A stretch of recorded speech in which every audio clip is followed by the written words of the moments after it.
මාළඟට මාළගවලන් වෙලා හිඳින්න නිහඬනුවන් පියා මා සීතාවෝ සැතපෙන නින්දේ නූපුර වූ යුවතී පාසොල කිල්ලේ අද නම් අවදී නුවේ තවලං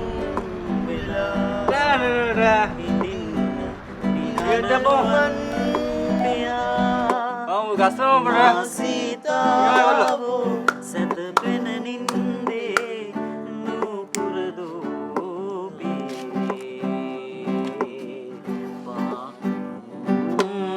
හඬනම් දගන්නකෝ යා කුසුම් කැකුල නිතරනා